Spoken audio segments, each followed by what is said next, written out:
ఏమైంది అత్తమ్మ? అంశు ఎందుకు అలా ఉంది? ఏమో బిట్టు, నువ్వే కనుక్కో. ఇప్పుడే రూమ్లోకి వచ్చి బావని చూసిన చిట్టి, ఇట్స్ నాట్ ఫేర్. నువ్వు ఇంత ఈజీగా లోపలికి వెళ్ళడానికి వీల్లేదు. గాయ్స్ చూడండి ఇక్కడ చిన్నమ్మా. ఏమోనే బాబు, నాకేం సంబంధం లేదు. నేను వెళ్తున్నా, మీరు చూసుకోండి. ఏంటి అంజలి, నీకు తెలుసు కదా ఎవరైనా ఈ కార్యక్రమానికి పాలు తీసుకొస్తారు, కాఫీ కాదు అని. అయ్యో లేదత్తయ్య, తెలుసు నాకు. కానీ ఇందాక దివికి పాలు ఇస్తుంటే వద్దు బిట్టు తాగడు అని చెప్పింది. సరే నేను కాఫీ కల్పిస్తాను ఆగు అన్నా. నా మాట విననట్టే వచ్చేసింది.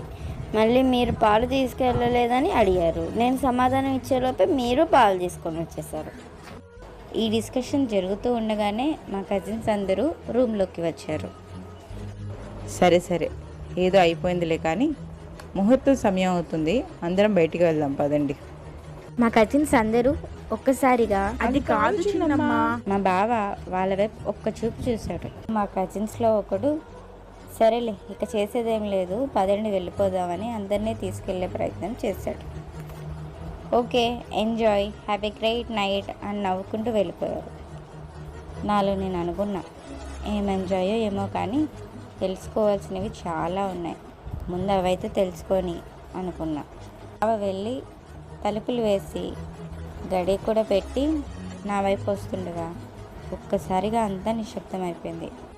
నా గుండె చప్పుడు నాకే వినిపిస్తుంది. ఏదో తెలియని కంగారు. బావ నా వైపుగా వేస్తున్న ఒక్కొక్క అడుగుకి నా గుండె వేగం ఇంకా పెరిగిపోతుంది. మొహమంతా చెమటలు పట్టేస్తున్నాయి. అంశు కూల్, ఎందుకంత చెమటలు పడుతున్నాయి నీకు? సరిగ్గా మా బావ నా ఎదురుగా వచ్చిన టైంకి పక్కన టేబుల్పై ఉన్న కాఫీ తీసుకొని ముందు ఇది తాగు, ఇది వేడి చల్లారిపోద్ది అన్నాను. తను కాఫీ తీసుకొని బెడ్పై కూర్చున్నాడు. నేను అంశ్ తను పరిణితి ఏ కదా అనగానే ఒక సీరియస్ లుక్ ఇచ్చాడు. యాక్చువల్గా అంష్ను ఎప్పుడు బావా అనే పిలిచేదాన్ని. ఒక రకంగా ఇది మా మూడ్ సైడ్ లాంగ్వేజ్ అనుకోవాలి. చిన్నప్పటి నుంచి ఎప్పుడైనా బావ మీద నాకు కోపం వస్తే నేను అంశ్ అని, మా బావ నన్ను దివ్య అని, ఏమీ గొడవ లేకపోయింది అంటే నేను బావా అని, తను నన్ను అంశు అని పిలుచుకునేవాళ్ళు. ఆ చూపుకి అసలు ఇప్పుడు నేను ఏమనుకోవాలి? ఎందుకంత కోపంగా చూశాడు? నేను అంశని పిలిచినందుక లేక పరిణితి పేరు ఎత్తినందుక అన్నది అర్థం కాలేదు. ఏంటా చూపు? నేనేమన్నా ఇప్పుడు? ఏంటి నీ బాధ? బాబుగారు, ఎన్నో సంవత్సరాల తర్వాత మీకు మాతో మాట్లాడే తీరిక దొరికింది. నీకెన్నోసార్లు చెప్పా ఏది ఉన్నా డైరెక్ట్గా మాట్లాడు అని. ఇంత వెటకారం పనికిరా చెప్తున్నా, నీకే బాగా తెలుసు నా గురించి. అయ్యో వద్దండి, నాకు భయం వేస్తుంది. ఒక్క నిమిషం దివి, ఇప్పుడు నువ్వు గొడవ పడకూడదు. బావ దగ్గర నుంచి తెలుసుకోవాల్సిన ప్రశ్నలు ఎన్నో ఉన్నాయి, ముందు అది క్లియర్ చేసుకోవాలి. బావ చిటిక వేస్తూ, హలో మిస్ ఓవర్ యాక్షన్, ఎక్కడికి వెళ్ళిపోయావు? ముందురా, ఇటు కూర్చో. నేనా? అలా సరదాగా నా ఇంటర్ ఫస్ట్ ఇయర్ తర్వాత సమ్మర్ హాలిడేస్కి మీ ఇంటికి వచ్చాను కదా, అప్పుడు మీరు నేను అడగకుండానే నన్ను రెస్టారెంట్కి తీసుకెళ్ళారు కదా, అక్కడికి వెళ్ళా. అంశు, నువ్వేదో మనసులో పెట్టుకొని మాట్లాడుతున్నావని అర్థమైంది. సరే, నిజమే, అప్పుడు హాలిడేస్కి వచ్చినప్పుడు నేను నిన్ను సరిగ్గా పట్టించుకోలేదు. ఆ రోజు బయటికి కూడా నేను ఎక్కడికో వెళ్ళాలని బయలుదేరుతుంటే అమ్మ నిన్ను కూడా తీసుకెళ్ళమని బలవంతం చేసింది. I'm sorry for the time. బావ చెప్పింది అంతా నెగిటివ్ అయినా నాకెందుకో ఇంకా ఆ టాపిక్ మాట్లాడొద్దు, మరీ ఎక్కువ విసిగిచ్చేస్తున్నానేమో అనిపించింది. సారీ ఎందుకులే బా. అంశ్, నీ గురించి ఏదో మనసులో పెట్టుకొని ఉంటే నిన్న తెల్లవారుజామున మనకు పెళ్ళై ఉండేది కాదు, ఈ క్షణం ఇలా ఉండేది కూడా కాదు. కాలం ఎప్పుడు వద్దు అనుకున్నదే చేస్తుంది కదా అంశ్, ఎందుకో మరి. అంశు, ఈ క్షణం నాకేమనిపించిందో తెలుసా? ఎవరో ఒక కొత్త అమ్మాయితో, నాకు అసలు పరిచయం లేని వ్యక్తితో మాట్లాడుతున్నట్టుగా ఉంది. చాలా పెద్దదనం అయిపోయావు, very matured. Oh thanks to you Ansh, ఈ మెచ్యూరిటీకి చాలా వరకు కారణం నువ్వే. మళ్ళీ ఎటకారం స్టార్ట్ చేస్తుంది. అర్జెంటుగా టాపిక్ డైవర్ట్ చేయాలి. అంశు, నీకు ప్రతీక్ గుర్తున్నాడా? ఇదేంటి సడన్గా ప్రతీక్ గురించి అడుగుతున్నాడు? హా, నిన్న పెళ్ళికి వచ్చాడుగా తన వైఫ్తో పాటు. హో, అంతే గుర్తుందా నీకు? హా, ఇంకేం గుర్తుండాలి? వాడు మన స్కూల్లోనే మన క్లాస్లోనే చదువుకున్నాడు, కాకపోతే వాడు నా సెక్షన్. అవునా? ఏమో, తమ దయ వల్ల నేను పెద్దగా మన ఏజ్ గ్రూప్ బాయ్స్తో మాట్లాడేదాన్ని కాదు కదా. అయినా మాట్లాడే సంగతి అటు ఉంచితే ఎవరిని నా వైపు కూడా చూడనిచ్చేవాడివి కాదుగా. Of course it's a kind of care.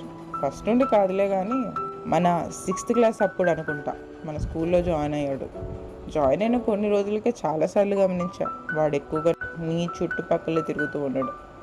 ఒకరోజు వాడి పని పడదాం అనుకున్నా, కానీ అప్పుడు అర్జున్ వార్నింగ్ ఇచ్చాడని తెలిసి వదిలేశా. దివ్య చాలా కోపంగా అంశు వైపు చూస్తుంది. ఎందుకు ఇప్పుడు అంత చంపేసేలా చూస్తున్నావు? It's a kind of care. మరి తర్వాత ఏమైంది ఆ కేరు? మన 10th అయ్యేసరికి అన్న స్టడీస్ కోసమని అబ్రాడ్ వెళ్ళిపోయాడు. ఇక నువ్వు మామయ్య ట్రాన్స్ఫర్ అని హైదరాబాద్ వెళ్ళిపోయావు.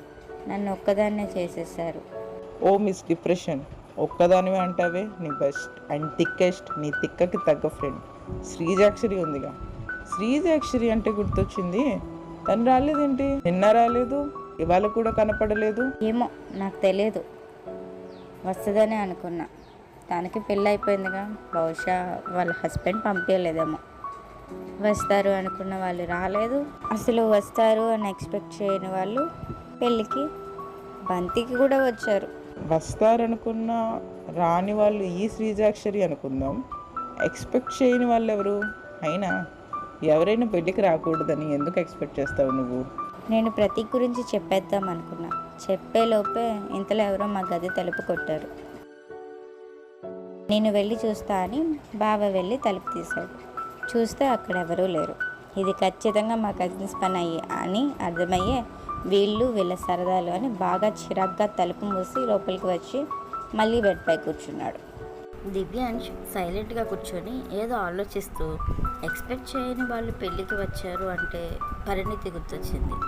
అవును అంశు, ఇంతకీ మీకు ఆ ప్రతీక్ వాళ్ళ ఫ్యామిలీకి ఇంత రిలేషన్ ఎప్పుడు ఏర్పడింది? వాళ్ళు ఎప్పుడో వాడి 9th క్లాస్ అప్పుడే బెంగళూరు వెళ్ళిపోయారు కదా, మీకెప్పుడు పరిచయం అయ్యారు? అది పెద్ద లాంగ్ స్టోరీలే.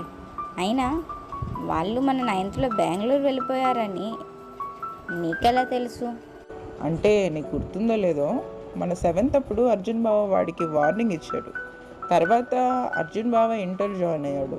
బావ వార్నింగ్ ఇచ్చాక వాడు మళ్ళీ నీ జోలికి రాడు అనుకున్నా, కానీ మన 8thలో ఒకరోజు నీకు చాక్లెట్ ఇచ్చాడని తెలిసింది.